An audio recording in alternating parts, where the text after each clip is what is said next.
One of the first locomotives to be delivered to the country of Tristain were a series of SW1500s from the Union Pacific Railroad. Numbered from 100 to 105, these yard switchers soon found themselves running various mainline trains until proper locomotives were delivered. After more mainline trains were delivered to Tristain, the SW1500s were reassigned to yard duty. However, SW1500 number 101 was still used for mainline service. Named Titan by the Queen of Tristain herself, 101 was often seen pulling local service trains up and down the main line. Number 101 also holds the distinction of being the only freight locomotive to be given a name.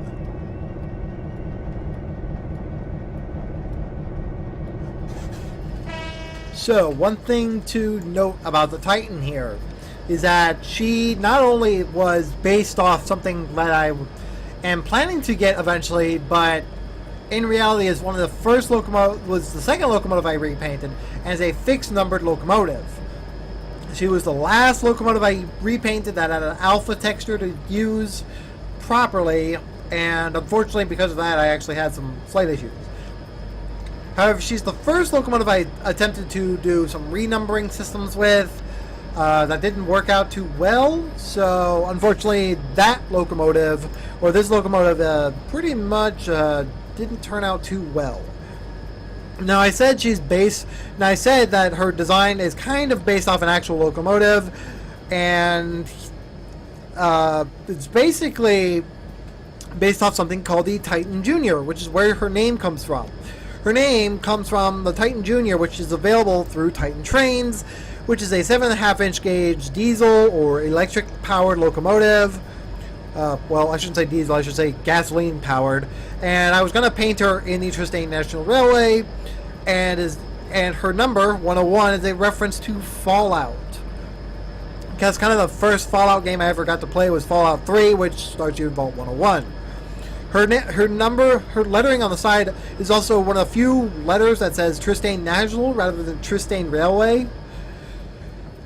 Because one of the other cars that I repainted was a wide vision caboose way over here that said Tristain Railway, and I actually wanted to use that as my quote-unquote naming for all locomotives.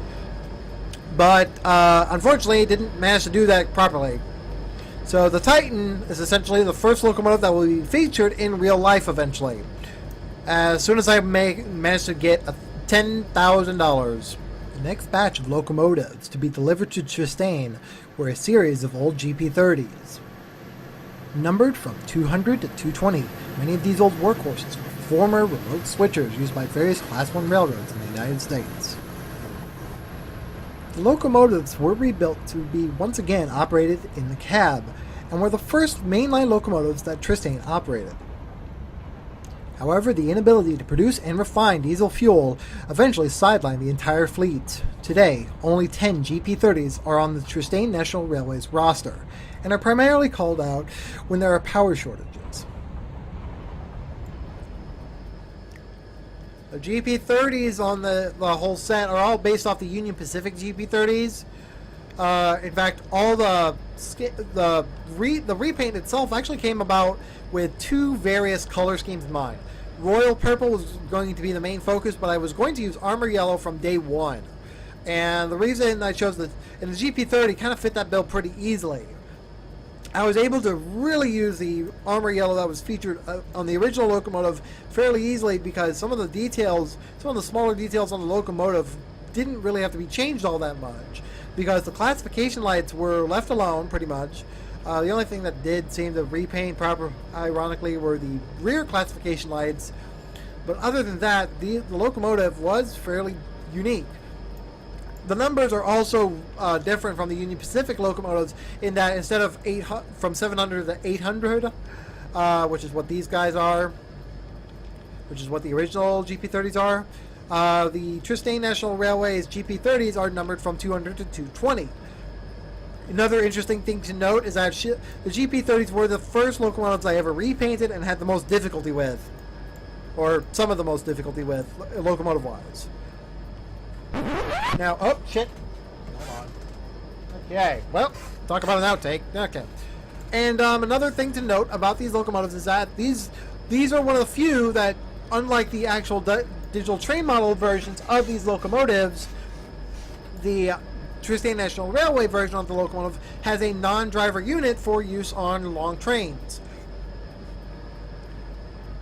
And like I meant, and the scheme is, of course, the same scheme you're seeing on the switchers. So, yep, that has it. That's what they are.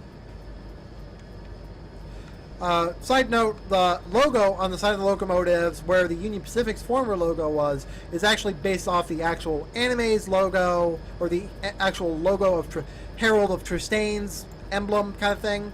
And I just decided to add Tristain National Railway to the top and add it to the side of the locomotive. The only thing I would like to point out in particular is that when repainting the locomotive, I didn't see that this part was still the royal purple, so that's going to be probably the few things you're going to notice. Along with the GP30s, Tristain also received 6 EMD E8 locomotives for use on their railways. These locomotives were the first E8s to be built by EMD since production was halted in the 1950s. Numbered in the 1000 series, these E-units can still be seen on the main line hauling the Tristain National Railway's premier passenger service, the Tristainian. The E8s in my set are probably the only freeware locomotives that I actually am available to, that are available to the public. They use Britkit's E8 locomotives, which were the freeware locomotives. Not only that, but these E8s are going to come with a train called the Tristainian. Now, I want to give credit where credit is due. My good friend William came up with the idea with the name, and it was actually after I came up with the name for Titan. And yeah, the Tristainian became one of his trains. So I got to give him credit there. The repainted cars are all relatively simple, just royal purple all the way down, with the E units having the lettering and repaint colors of the Tristain National Railway, as well as the emblem on the side. However, one particular thing I would like to note is that the fans on the top, I mentioned that the SW45 and the GP30s have the interior of the fans in a black color. Well, because I didn't know what textures were what for the E8, I actually just ended up repainting the entire locomotive like this, and lo and behold, the fan blades became like what they look like. Now, if somebody could probably go in there and fix it, I'll give them credit. And another thing to note is that these locomotives will be featured only a set numbered from 1000 to 1005, which is what the trail unit is here. And will be probably touched up just a tad. I wanted to change the truck colors to white or silver, and the tank, kind of like some of the minor details need to be changed. But really, all in all, these locomotives are probably going to be the only freeware E8s you're going to get. One of Tristain's main exports is iron ore, and it's not uncommon to see a train pulling a string of ore jennies down the main line. With trains being anywhere from a mile to 3 miles long, the Tristain National Railway needed some heavy horsepower to drag these trains out of the mountains. Cue the SD45-2. These monsters were delivered to Tristain in late 2030 and were used on long, heavy drag freights. With the cab units being numbered between 5001 and 5010, and the sole B unit being numbered 5000, these locomotives were a rare sight even by today's standards. However, like the GP30s before them, the lack of fuel sidelined these gas-hungry SD45-2s, and today, only 2 cab units and the B unit are still on the roster. So the SD45-2s were some of the more interesting locomotives that I wanted to repaint due to the fact that not only were they much bigger locomotives and actually came with a B unit that I really wanted to mess around with for a little bit, but the fact that these locomotives came with a caboose that I could use as well to some extent, which I really love. I love the CE1 caboose, which is also included with the set. The caboose itself had a few things changed to it. As you can see, the original caboose does feature the Santa Fe emblem on the side. uh, logos on the bottom of the car, which are easily identifiable, and the cars, placards on the side are all on here. However, on the Tristain National Railway's caboose, are not present at all. The only thing that is present is the CE1 on the bottom and the TNR, which is what Tristain National Railway's lettering is. The only other thing that I would say about this particular locomotive that you might want to be you guys should be careful with when running her is that the B unit, number 5000, is the only B unit available. If you renumber the B unit to anything from 5001 to, let's say, anything after that, anything out of 5000, the numbers on the side will have a yellow color, because the only two numbers I repainted were the 5 and 0 for the B unit, and however, all the numbers have been repainted properly for the actual locomotives.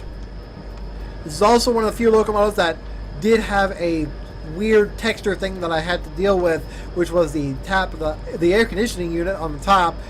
Somehow I repainted the grate, and I was not able to repaint the grate, I believe, because the grate on the top of the cab is yellow as well, but I couldn't figure out what was repainting it. And both the GP30 and SD45-2s were originally going to have a particular problem that is featured in the very next locomotive that I'm going to talk about. Naturally, before we continue on with our next locomotive, I want to mention something about the ore hoppers. You've probably seen in a couple of clips. In the clip before the SD45,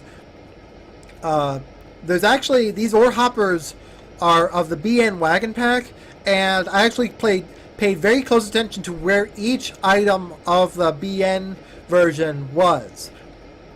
So the Tristain National Railway emblem is at the exact point where the BN Burlington Northern's name is.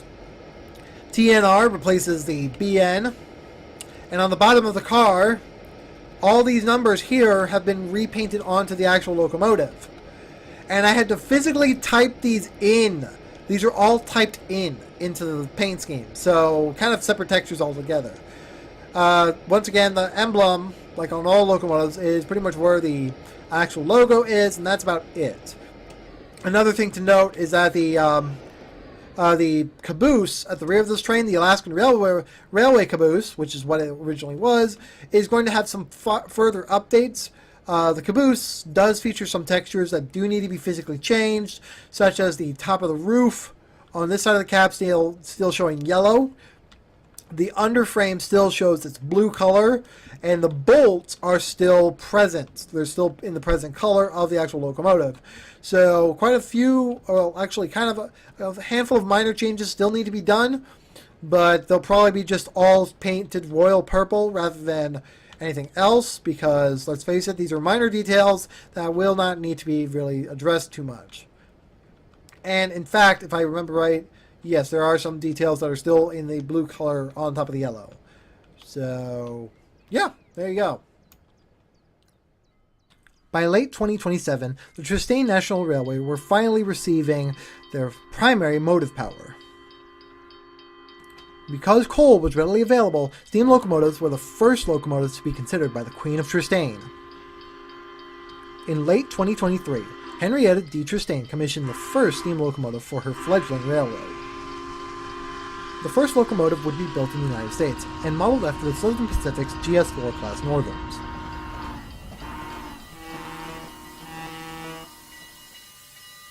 The first locomotive would be built in the United States and modeled after the Southern Pacific's GS4 class Northerns. The first locomotive in what would become the GS9 class was delivered to Tristain on July 7, 2027. Numbered 9000, the locomotive was named Leviathan by Henrietta and was chosen to be the primary motive power for the Royal Train. Today, the Leviathan still serves the royal family as the primary motive power for the Royal Train. The final locomotive in the Tristain National Railway's fleet I ended up repainting was a locomotive I like to call the Leviathan. The Leviathan's name actually comes from various sources, actually, but her main focus was actually a airship I designed in one of my fanfics. And I mentioned before that this is all based on a fanfic on the beginning of the video. So the locomotive literally has on her side where the 4449's original placard was, built for the Queen of Tristain, July of 2027, Leviathan. Her number, 9000, is kind of a reference, but I'm not sure if you guys know it, so I'll play the clip.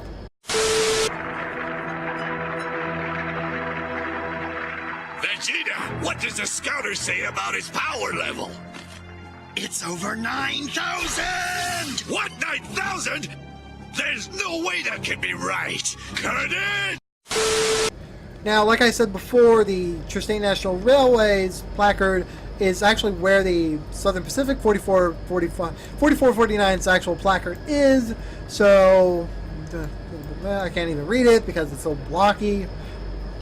Now, one thing to note about these two repaints, on the tender you still got the light texture, but on this one it's just a black dot for some strange reason. I don't know what happened, but the repaint for the tender was horribly done, and I'm going to be redoing this entirely from the ground up. So these letters are going to be changed from red to white to match up with the front of the locomotive, and the actual emblem is probably going to be changed just a tad to feature the Tristain National, and probably the emblem will be removed, but I don't know.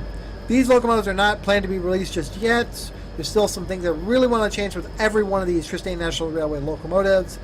So with that said, let's move on to the final set of cars.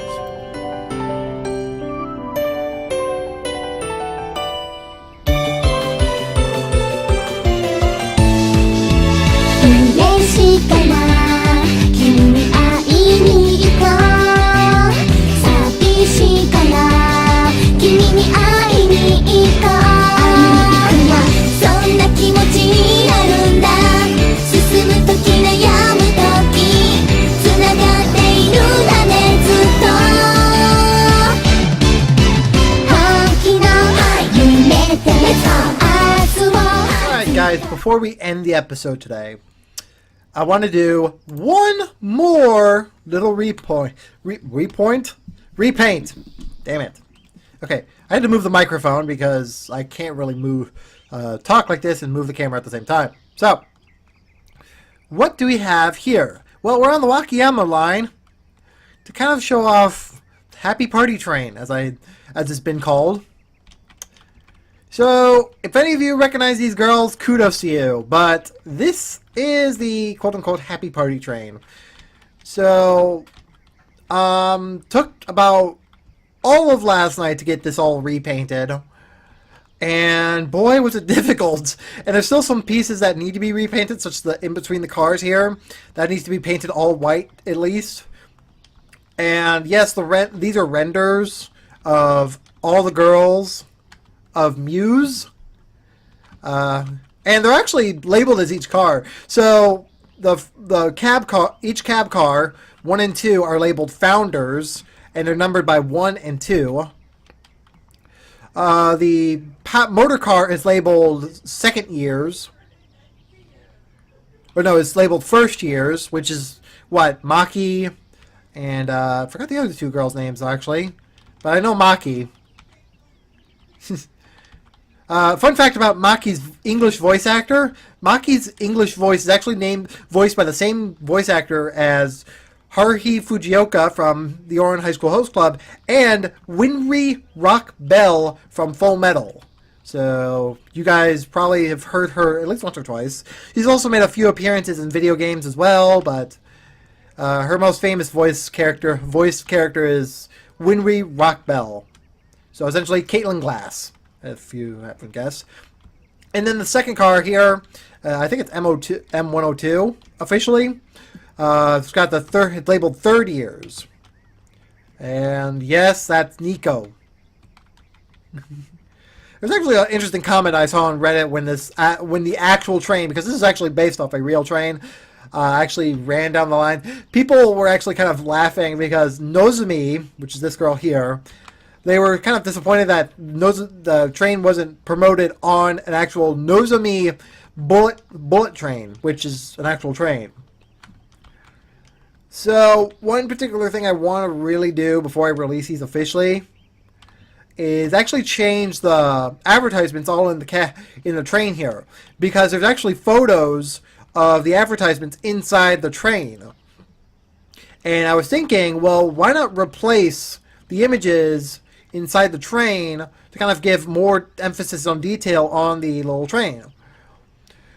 So I might be doing that later, but as of right now, there's not much.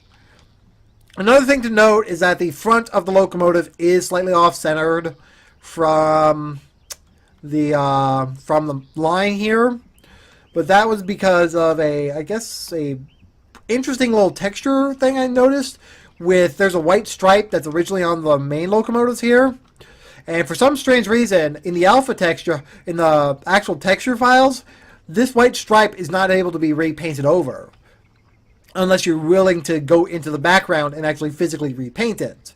And I didn't really want to mess with that because the alpha textures themselves were all weird anyway. So, yeah. So, before we get going to really end this episode, I really want to take this out for a spin for a little bit, kind of show it off. And yes, there's still some white details on the locomotive that kind of signify like where the locomotive is and everything. I'll turn on the headlight master key, turn that on. It's actually kind of fitting that on the front of the locomotive, oops, on the front of the locomotive you actually see the, oh shit, god damn it, I can't find the keys, right? Oh fuck. On the front of the locomotive you actually have the phrase test run on it. So, very interesting. Let me see. I think, if I'm not mistaken, there is some number changes I can do. Let's go ahead. That's headlights. I'm looking for the instrument lights. Yeah, what is this? ATS.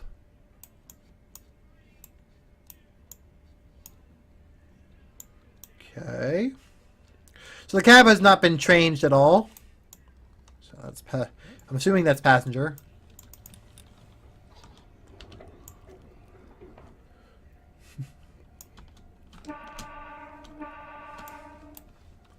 Okay. Bell is off. Oh, well, the brakes are off.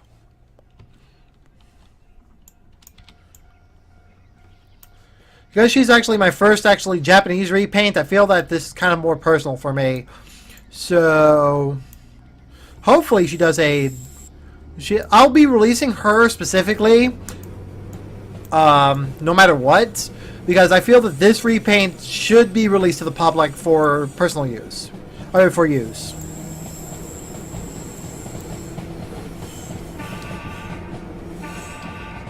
So this is a free roam, so there's not much I'm doing for this run. I'm just kind of showing off how she looks.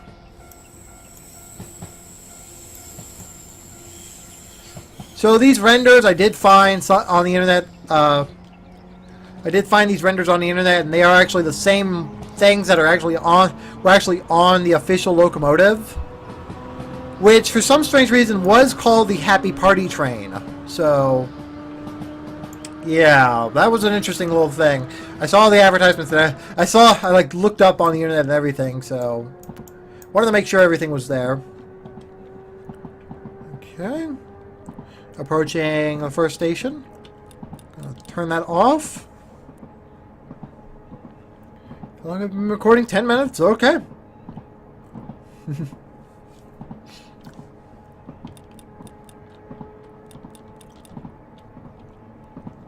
Oh, wrong button. There we go. Whoops. Okay.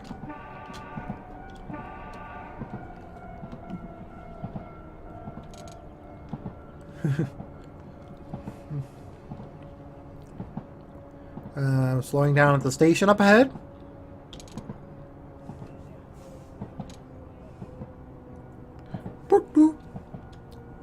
I love the sound of, I love the nature sounds in this route. Damn it, I should have set it to spring. Just realized that. Oh well.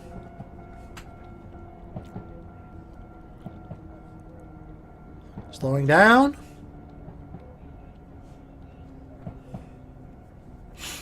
Approaching the station.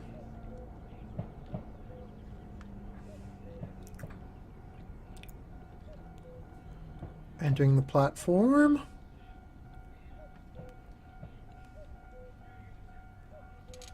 Applying more brakes. We're good. Go into the cab or the passenger view and you'll watch as the doors open. Woohoo! I love that little feature about the locomotive though. That if you go into the passenger view, you actually see if the doors open. So all the doors do open. There's still a few details that need to be repainted, just the green outlines and everything. But I didn't want to truly mess with that because the actual skin is very, very complex. There's no proper alpha textures, so actually doing repaints for this locomotive are a little difficult. So, yep, we are clear. I'll go release the brakes there and kind of go a little further up the line. Turn that off. I guess just, well, nah. Oh, my mouse cursor's not on. Totally forgot about that. Honoka. Kotori. Umi. Fuck. I know those three.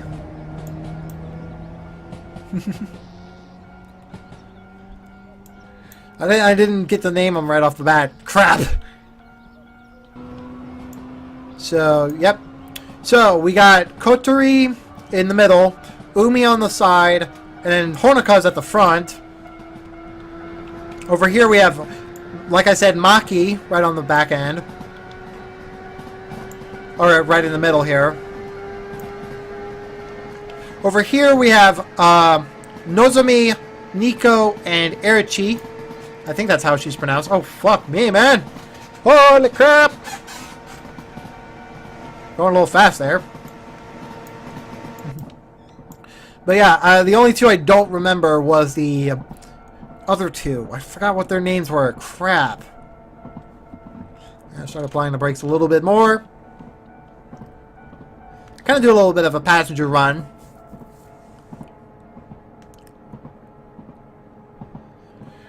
But, okay, that was probably loud. Yeah, that's one particular... So I'm actually pretty proud of how this repaint did turn out. Ironically, this was not actually something I came up with on my own. In all honesty, because it was... this was actually a request, and I gotta give this guy credit. He actually requested a few other repaints of similar Japanese trains. And it was because that, I guess he didn't find any actual Japanese repaints out there. So this actually did come out as a, quote-unquote, kind of a necessary need for Japanese repaints. And yeah, I'm planning on releasing this later. I just don't know where. I do want to post it to Railworks America officially. But depending on where I post it, I'm actually going to ask about that. See where I can actually post it to. But this was one of those things that I really enjoyed. Repainting, that is. Going over the bridge here. Okay, apply brakes.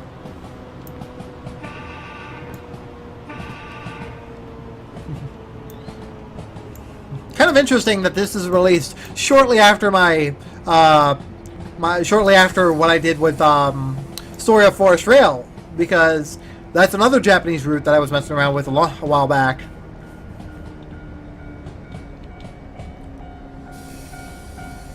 So, Story of Forest Rail and everything. Slowly enter the platform here.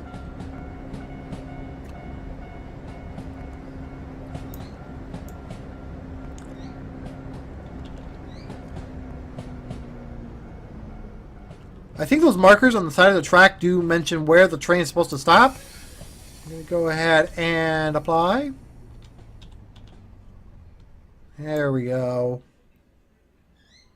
Yeah, I think those are stop markers. Oops, shit. That's emergency. Shit. Alright, we're opening the doors here.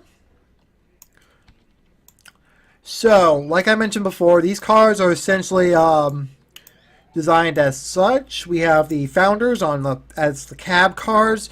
We have the third years on the on the second motor coach, which is what this is. Or, yeah, that's it. And then we have the first years on that coach. And yeah. And it wouldn't be that hard to actually redesign, like, probably wouldn't be that hard to make a proper consist. But I ended up screwing up when I realized that each character was on an individual car. But when I found out that there were actually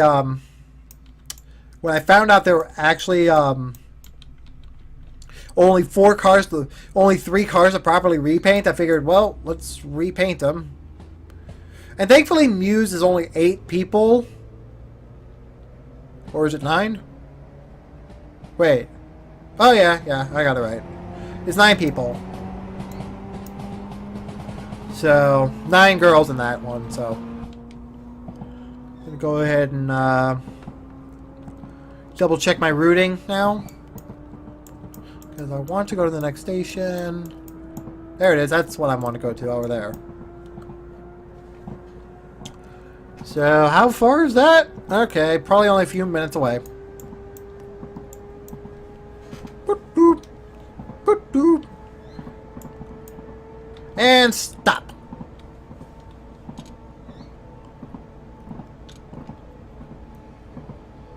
A lot of bridges here.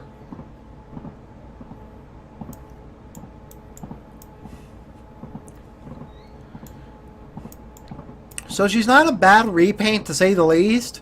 The only issue like I said, was kind of the quality of how the renders ended up turning out. If you look very closely at the renders, at a distance they don't look that bad, but when you get up close to them, you can see the pixelation on them. And that's really disappointing to me. I really didn't like the fact that when I put them on the locomotives, the renders literally started pixelating horribly. I also don't like the fact that Paint.net, which is the program I've been using for repaints, when you put in images separately like this, you have to literally go in and resize them carefully, because when you resize them, they don't lock. They don't lock the aspect ratio, so you could have like a long and tall character that looks like Slenderman.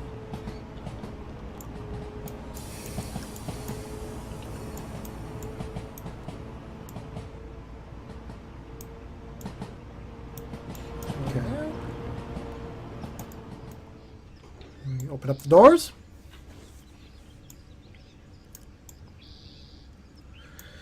Alright, yeah, this is one of those interesting repaints, to say the least. I need to actually double check the route into the station here.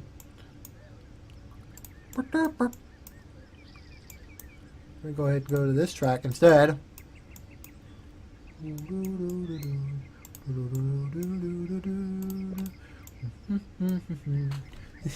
I was listening to one of the songs from the anime. Oh, god damn it! Fuck! I put it in emergency again. I'm so confused by the keyboard commands. There we go.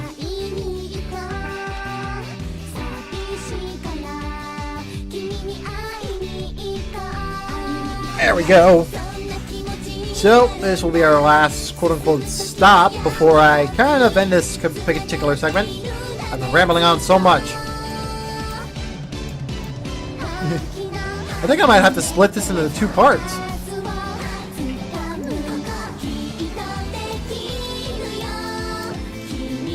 Alright. Here we go.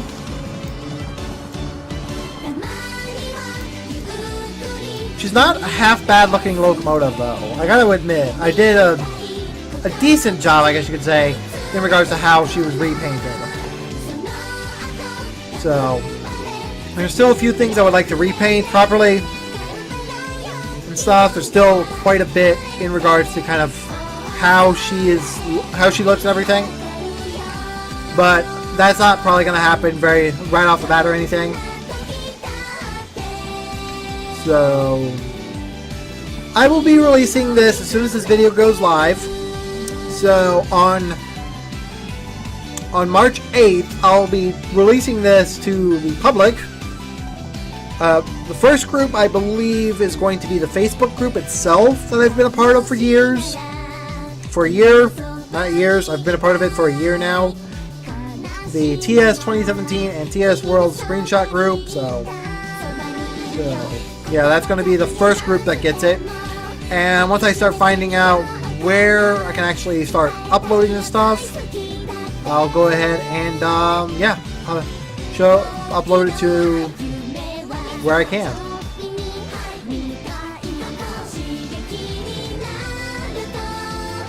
So, well, I guess this is the perfect place to end this. Oh, hello. Hello. There's that doorbell again.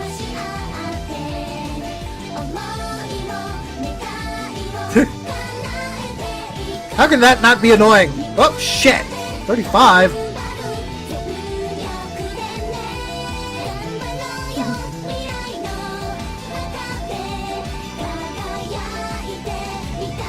I just love that sound effect, though. I love that little doorbell thing.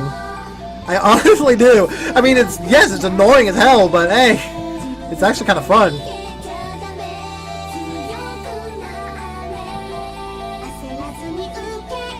So I'm assuming the next signal, I think it's a red properly.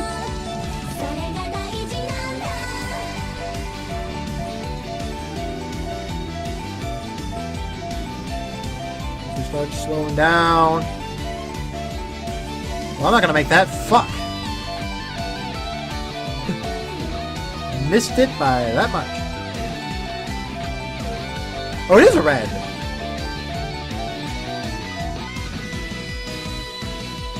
I totally forgot. You have to press the alerter again. And I did miss the platform. Whoops. First car actually missed the platform. Oh well. At least I don't actually live in Japan. But hey. So I am pretty much going to end the episode here. So like and comment down below. Subscribe if you guys want more. And I will see you guys in the next video. Take care.